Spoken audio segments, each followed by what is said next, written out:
வணக்கம். இன்னைக்கு நாம ஒரு ம் சுவாரஸ்யமான விஷயத்த கொஞ்சம் ஆழமா பார்க்க போறோம். ஒரு யூடியூப் வீடியோ பார்த்தோம். அத வச்சு நம்ம இந்தியாலே தயாராகிற ஒரு புது லிஃப்ட், அதாவது ஸ்கேஃபோல்டிங் லிஃப்ட் பத்தி தெரிஞ்சுக்கலாம். ஆமாங்க. Scaffolding lift. இது எப்படி வேலை செய்யுது? இதோட விலை என்ன? யாருக்கெல்லாம் யூஸ் ஆகும்?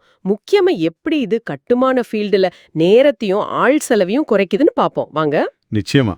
இப்போ இந்த உயரமான இடத்துல வேலை செய்ய லிஃப்ட் தேவைப்படுது இல்லையா? ஆமா, கண்டிப்பா. சிசர் லிஃப்ட் மாதிரியான லிஃப்ட்டுகள் எல்லாம் இருக்கு. ஆனா அதோட பெரிய பிரச்சனையே விலை தான். ஓ, விலை அதிகமா இருக்குமோ? ரொம்ப அதிகம். குறைஞ்சது ஒரு 9 லட்சம் ரூபாயாவது ஆகும். சிலது அதுக்கு மேலேயும் போகும். 9 லட்சமா? அப்ப சின்னதா வேலை செய்றவங்களுக்கு கஷ்டம்தான். அதேதான். சின்ன கான்ட்ராக்டர்ஸ், தனி ஆளுங்களுக்கு இது கட்டுப்படி ஆகாது. அங்கதான் இந்த ஸ்கேஃபோல்டிங் லிஃப்ட் ஒரு பெரிய மாற்றமா வருது. அப்படி என்ன ஸ்பெஷல் இதுல? விலை எப்படி? விலை தான் இதோட ஹைலைட்டே. ரொம்ப ரொம்ப கம்மி. சுமார் ஒரு 70,000 ரூபாயிலிருந்து 95,000 ரூபாய்க்குள்ள தான் வருது. கூட ஜிஎஸ்டி வரும். என்ன சொல்றீங்க? 70,000மா? 9 லட்சத்துக்கும் இதுக்கும் மலையும் மடுவும் மாதிரி இருக்கே. ஆமாங்க. இது சேலத்துல எஸ்பி இன்ஜினியரிங்னு ஒரு கம்பெனி பண்றாங்க. நம்ம ஊர்லயேவா? ஆமா, சைனீஸ் டெக்னாலஜி பேஸ்டு தான். ஆனா இங்கே தயாரிக்கிறாங்க. ஒரு நல்ல மேக் இன் இந்தியா முயற்சி இது. சூப்பர். ஆனா விலை இவ்ளோ கம்மியா இருக்குன்னா இது எப்படி வேலை செய்யுது? ஹைட்ராலிக் இல்லையா?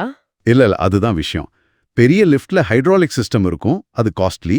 ஆனா இது ரொம்ப சிம்பிளான கயிறு சிஸ்டம், ரோப் சிஸ்டம்னு சொல்றாங்க. ஓ, கயிறு மூலமா இயங்குதா? ஆமா, அதனால தான் உற்பத்தி செலவு ரொம்ப கம்மியாகுது. Simple mechanism. சரி சரி. இது எவ்ளோ உயரம் வரைக்கும் போகும்? எவ்ளோ வெயிட் தாங்கும்? இதுல ம் 6 அடியிலிருந்து 24 அடி உயரம் வரைக்கும் போற மாடல்ஸ் இருக்கு. 24 அடி வரைக்குமா? பரவாயில்லையே. ஆமா, வெயிட் ஒரு 400 கிலோ வரைக்கும் தூக்கும். ஆளுங்க சிமெண்ட் மூட்டை, செங்கல், பெயிண்ட் டப்பான்னு ஈஸியா ஏத்தலாம். ஆபரேட் பண்றது கஷ்டமா இருக்குமா? அதெல்லாம் இல்ல, ரொம்ப சுலபம். ஒரு அப் பட்டன், டவுன் பட்டன், அவ்வளவுதான். வேணும்னா வயர்லெஸ் ரிமோட்டும் வாங்கிக்கலாம். அதுக்கு கொஞ்சம் எக்ஸ்ட்ரா காசு ஆகும். ஓகே.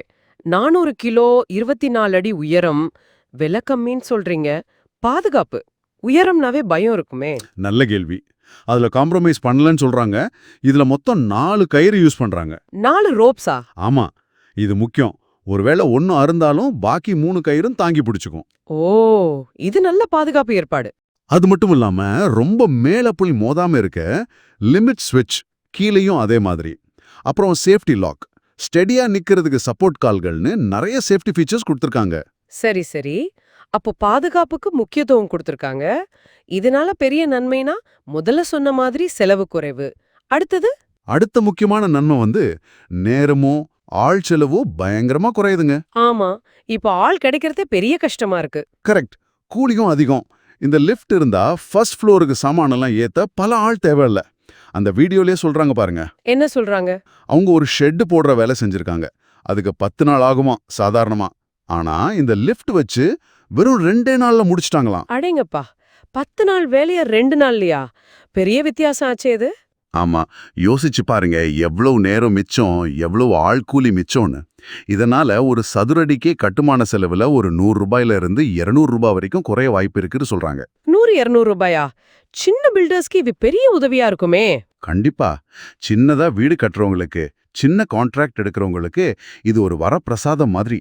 இது வெறும் பில்டிங் வேலைக்கு மட்டும்தானா, இல்ல வேற எதுக்காவது யூஸ் ஆகுமா? இல்ல, நிறைய வேலைக்கு யூஸ் ஆகும். பெயிண்டிங் பண்றவங்க, எலக்ட்ரிக்கல் வயரிங் வேலை பார்க்கறவங்க. ஓ, அவங்களுக்கும் யூஸ் ஆகுமா? ஆமா, அப்புறம் இந்த பெரிய குடோன்ல எல்லாம் ரேக்ல சாமான் ஏத்தி இறக்குவாங்களே, அதுக்கும் யூஸ் பண்ணலாம். சரிதான். இன்னும் சொல்லப்போனா ஆள் மட்டும் மேலே ஏறி நின்னு வேலை செய்யறதுக்குன்னு, அதாவது வெல்டிங், பெயிண்டிங் மாதிரி வேலைக்கு ஒரு டெலஸ்கோபிக் மேன் லிஃப்ட்னு ஒன்னு இருக்கு. அது 30 அடி உயரம் போகும். அதுவும் இவங்க கிட்ட இருக்கா? ஆமா, அதோட விலை இன்னும் கம்மி. சுமார் 68,000 ரூபாய் பிளஸ் ஜிஎஸ்டி தான்.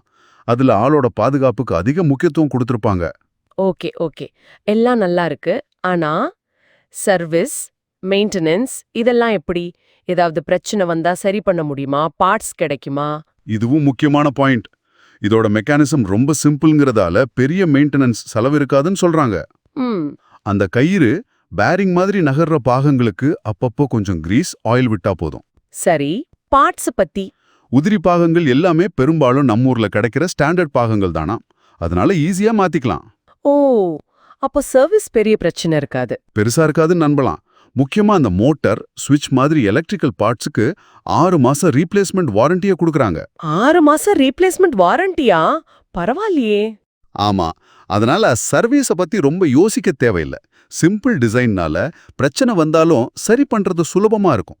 அப்போ மொத்தத்துல பார்த்தா இது ரொம்ப குறைஞ்ச செலவுல ஆனா நல்ல பயன் தரக்கூடிய ஒரு கருவி மாதிரி தெரியுது. கரெக்ட். சுருக்கமா சொன்னா இந்த ஸ்கேஃபோல்டிங் லிஃப்ட் கம்மி பட்ஜெட்ல லிஃப்ட் டெக்னாலஜிய நிறைய பேருக்கு, குறிப்பா சின்ன லெவல்ல வேலை செய்யறவங்களுக்கு கொண்டு போய் சேர்க்குது. நேரத்தையும் பணத்தையும் மிச்சப்படுத்துற ஒரு நல்ல சிம்பிளான இந்திய தயாரிப்பு இது. ரொம்ப நல்ல விஷயம். சரி, இப்போ இந்த லிஃப்ட் பத்தி கேட்டீங்க இல்லையா? இப்போ நீங்க கொஞ்சம் யோசிச்சு பாருங்க. இது மாதிரி விலை கம்மியான ஆனா யூஸ்ஃபுல்லான சிம்பிளான டெக்னாலஜி நம்ம ஊர்ல இன்னும் என்னென்ன மாற்றங்களை கொண்டு வர முடியும்?